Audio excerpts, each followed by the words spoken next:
அண்டையிலிருந்து மாகாணங்களுக்கு அடிப்படையில் சுழற்சி முறையான முறையில் இந்த போராட்டத்தை நாங்கள் செய்து கொண்டு வரோம்.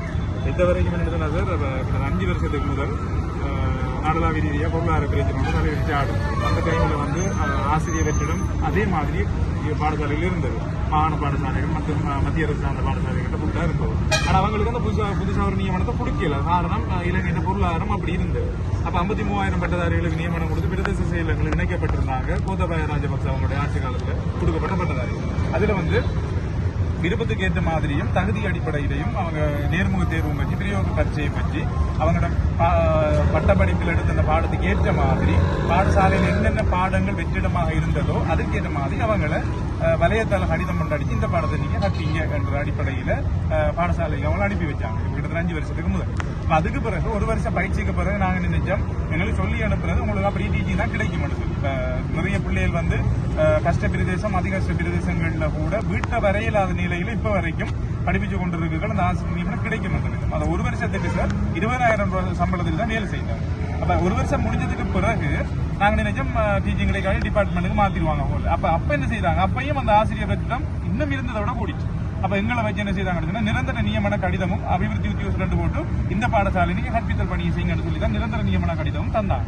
தந்து கிட்டத்தட்ட 5 வருஷம் ஆயிட்டு ஒரு பாடசாலை ஒரு ஆசிரியர் எந்த அளவு பயிற்சி எடுத்து வான்மை விருத்தி செய்யல மரவா இருக்கட்டும், ஒரு ஆசிரியருக்கு எவ்வளவு பயிற்சி வழங்கப்பட்டிருக்குமோ அவ்வளவு பயிற்சியில வழங்கப்பட்டு வகுப்பாசிரியர் பிரதி அதிபர் ஆசிரியர் என்ற அடிப்படையில இப்ப இலங்கையை பொறுத்தவரை ஆசிரியர் வெற்றிடம் என்ற விஷயத்த 40,000 மேல் ஆசிரியர் வெற்றிடம் இருந்தாலும் சார் அது இன்னும் அதுல எதிர்வினை வெளியில வராம இருக்கிறதுக்குரிய காரணம் இந்த டிஓக்கள் இருக்கிறாங்க. ஏன்னா இவங்களோட வெற்றிடமாக கணக்கெடுக்கப்படல. ஆனா அவங்க இருந்தபடியா அந்த வெற்றிடத்தினால் ஏற்படுற விளைவோ வெளியில வருது. அதான் உண்மை.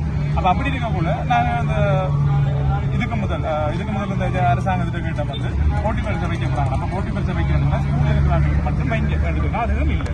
பிறகு நேர்முக தேர்வு ஒன்றினோட ஆசிரியர் நியமனம் கொடுக்க போறாங்கன்னு சொல்லி சில மாகாணங்களை நேர்முக தேர்வு வச்சுட்டாங்க. சுஜில் ஐயா வந்ததுக்கு பிறகு ரணில் ஐயா வந்ததுக்கு பிறகு நேர்முக தேர்வு அப்படி நிப்பாட்டினது பிறகு இவர் தேசிய ரீதியாக தேசிய மட்ட ரீதியாக எல்லா பட்டதாரிகளையும் ஒன்றிணைச்சு போட்டி பரிசு ஒன்று வைக்கிறதுக்கு ஏற்பாடு பண்ணது. அப்ப நாங்க நிறைய திறமை வந்து சந்திச்சு இதுல நாங்க 3 வருஷம் ஆயிட்டு 3 வருஷம் நாங்க இந்த பாதிப்பு உட்பாட்டுப்பட்டிருக்கோம். எல்லாரையும் போல எங்களை நினைச்சா 3 வருஷம் பயிற்சிக்கு யாரு பொறுப்பு கூடுறது.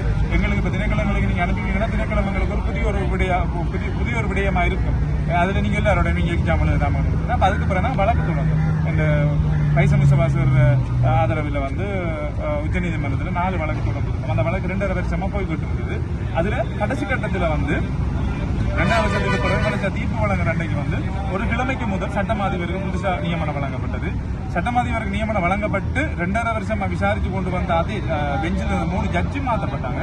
அன்றைக்கு வந்து ஒரு நாள் 2.5 வருஷமா விசாரிச்சு கொண்டு வந்த வழக்கு ஒரு நாள்ல தீர்ப்பில் ஒன்றும் இல்லாம எங்கட வாத பிரதிவாதங்கள் நடந்து கொண்டிருந்தது. அப்ப எங்கட பக்கம் ஆதரவா தான் அந்த இருந்த ஜட்ஜை வச்சு கொண்டிருந்தார். அப்ப இவங்களுக்கு நியமனத்தை கொடுக்கலாம் தான் இவங்களுக்கு அநீதி இழைக்கப்பட்டிருக்கணும். அப்படி என்று சொன்னா நாங்க அரசு தரப்பு வக்கீல் சொன்னாங்கன்னா அது 33 பேருக்கு வழக்கு போட்ட 33 பேருக்கு மட்டும் தான் நியமனம் கொடுப்போம்.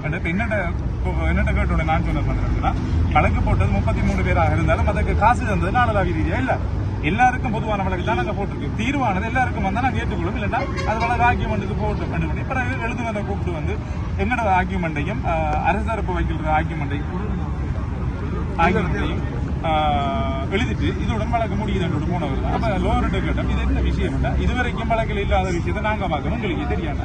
அப்ப அது போனதுக்கு பிறகு சார் வந்து என்னிடத்துல சொன்னா இவங்க சொல்றாங்க சட்டப்பிரமாண கோவையில போட்டி பரீட்சை ஒன்றினூடாக தான் பட்டதாரிகள் ஆசிரியர் தெரிவு செய்யணும். 2014 பிறகு சட்டப்பிரமாண கோவில் மாற்றப்பட்டது. அந்த சட்டப்பிரமாண கோவில் பட்டதாரிகள் ஏன் ஆசிரியர் போட்டி பரீட்சை வைக்கிறதுக்கு வந்து திறமையான ஆசிரியரை கொண்டு வர தெரியும். அவங்கள தெரிவு இலங்கப்படுத்துறது 2 வருஷத்துல நிறைய பல்கலைக்கழகத்துல இருந்து நிறைய பட்டதாரிகள் வெளியே வருவாங்க. அவ்வளவு ஆசிரியர் நியமனம் கொடுக்கலாது.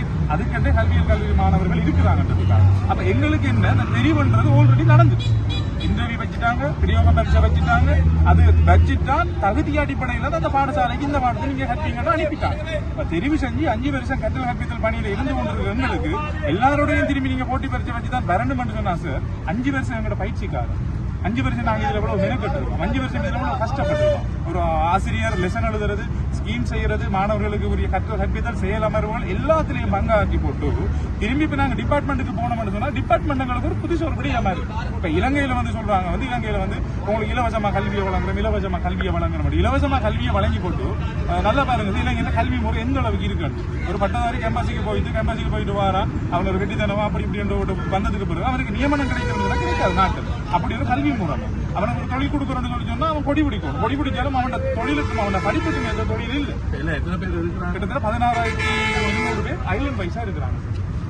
22,000 ஸ்கூல்ல அட்டெண்ட் பண்ணவங்க. பிறகு அவங்க அந்த டிபார்ட்மெண்ட்டுக்கு போய் மற்ற அப்படின்னு சொல்லி அவங்க விலகி இப்ப 16,200 பேர் ஐலண்ட் வைஸா இருக்கிறாங்க. கடைசி அரசாங்கம் ஒரு முடிவு கடைசி அரசாங்கம் என்ன சொன்னா சார், இந்த மஹிந்த ஜெயசிங்க அடுத்தது சந்தன சூரியன் இவங்க 2 பேரும் அவங்களோட தனிப்பட்ட ரீதியான விஷயங்களை அரசியலுக்கு கொண்டு வந்து எங்களை ஒரு அரசியல் பகடக்காயங்களை பயன்படுத்தி கொண்டு எங்களை பழி வாங்குறாங்க. அவங்க யார் சொன்னாலும் நாங்க இருக்கும் வரைக்கும் இவங்களை கொடுக்க விட மாட்டோம். ஏன்னா இப்ப அவங்களோட நோக்கம் என்னன்னா 30,000 தேர்தல் விஞ்ஞாபனத்துல அனுரகுமார் திசாநாயக ஐயா அவர் சொன்னவர் வந்து 30,000 பட்டதாரிகள் நாங்க வேலை வாங்கி வழங்குவோம். ஆனா இப்ப மறைக்கப்பட்டு இருக்கிற ஆசிரியர் வெற்றிடங்கள் கிட்டத்தட்ட 45,000 தாண்டி இருக்கு.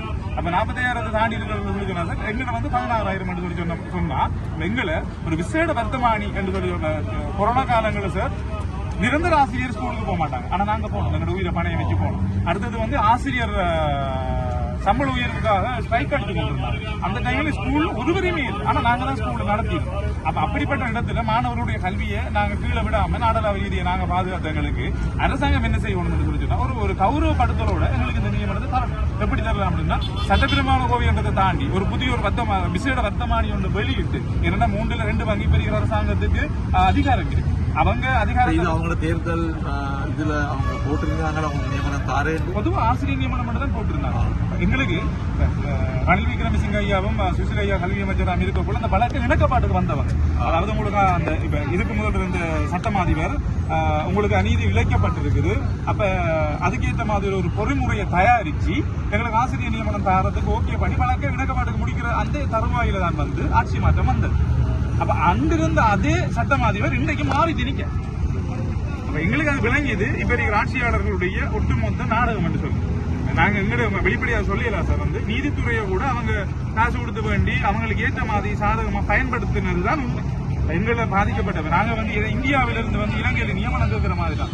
மலையத்தில் இருக்கிற மக்கள் தங்களுக்குரிய உறுப்புரிமையை தாங்க சொல்லி கேட்கிற மாதிரி தான் இலங்கையில் இருக்கிற பட்டதாரிகள் நாங்க இங்க இலங்கையில் இருக்கிற எங்கள்கிட்ட வந்து இலங்கையில் இருக்கிற அரசாங்கத்தை எங்களை பயன்படுத்தி போட்டு கல்வியை பயன்படுத்தி போட்டு அவங்களோட அவசரத்தை எல்லாத்தையும் பயன்படுத்தி ஒன்றுமில்லை சொல்ற மாதிரி தான் இப்ப இருக்கிற ஆட்சியாளர்கள் மட்டும் ஒரு மோசமான ஒரு வழிமுறைகளை பயன்படுத்துறாங்க. அப்ப அதுக்கு பிறகு என்ன செய்ய போறாங்க சார், கேபினெட்ல அனுமதி ஒன்று எடுத்திருக்கிறாங்களா எதிர்வருகின்ற டிசம்பர் மாசமோ அல்லது 11ஆம் மாசமோ ஸ்கூலுக்கு இருக்கிற டெவலப்மெண்ட் ஆஃபீஸரையும் தூரத்துல இங்க இல்ல எங்கனான தூரத்துல மூலையில டிபார்ட்மெண்ட்டுக்கு அடிப்போம்டா இது எப்படி சரி ஏற்றுக்கொள்ளணும் சொல்லுங்க. 5 வருஷம் நாங்க இலங்கையில கல்வித்துறைக்கு ஆற்றின அந்த செயற்பாட்டுக்கு அரசாங்கம் தார பணிவிட நீதியை நிலைநாட்டணும், ஊழல் ஒழிக்கணும் சொல்லி போட்டு அவங்க வெளிப்படையா மக்களோட எண்ணங்களை கவர்றதுக்கு சில செயற்படுறாங்களோ தெரியாது. அப்படி செயற்பட்டாலும் எல்லா விஷயத்திலயும் அவங்க அப்படி இருக்கும். எங்களோட விஷயத்துல அநீதி விளைக்கப்பட்ட எங்களுக்கு மேலும் மேலும் என்ன செய்யறாங்க, அநீதி இழைக்கிறதா முன்பாறாங்க. இவங்க ஒரு நீதியை நிலைநாட்ட வந்தவங்க ஒரு அரசாங்கம் சொல்லி இவங்க எப்படி சொன்னாங்க நினைக்கிறது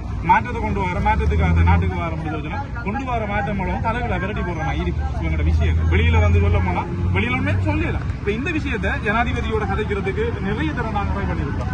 பிரதமரோட கதைக்கிறதுக்கு நிறைய தரம் ட்ரை பண்ணிருக்கோம், கதைச்சிருக்கோம். ஆனா பிரதமர் வர மாட்டா.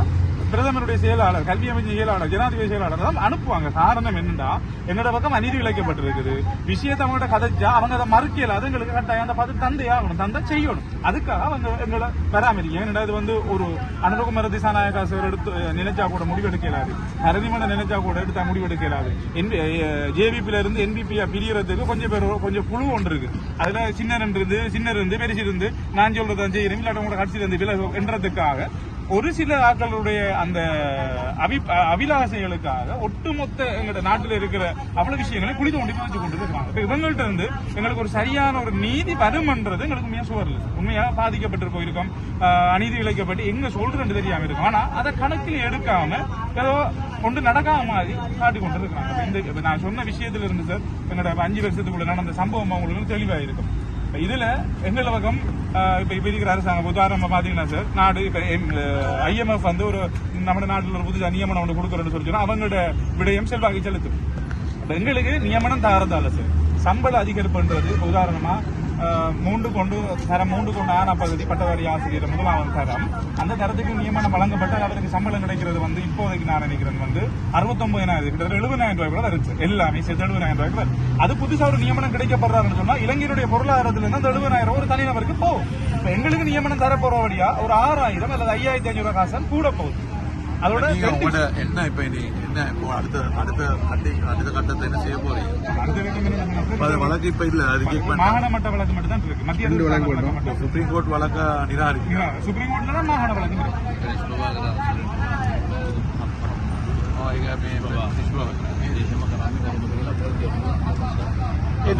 ඒක මට ඒ නඩුවල වාර්තාවක් දෙන්න පුළුවන්. අපිට තාම දුන්නේ නැහැ. නෑ මම අහන්නේ දැන් මේ නඩුව නිෂ්පාදනය කරන්න ඒ කාරණාව ලියලා ඇති නේද? ආම දීලා නැහැ නඩුව. කවුද නිෂ්පාදනය කරේ?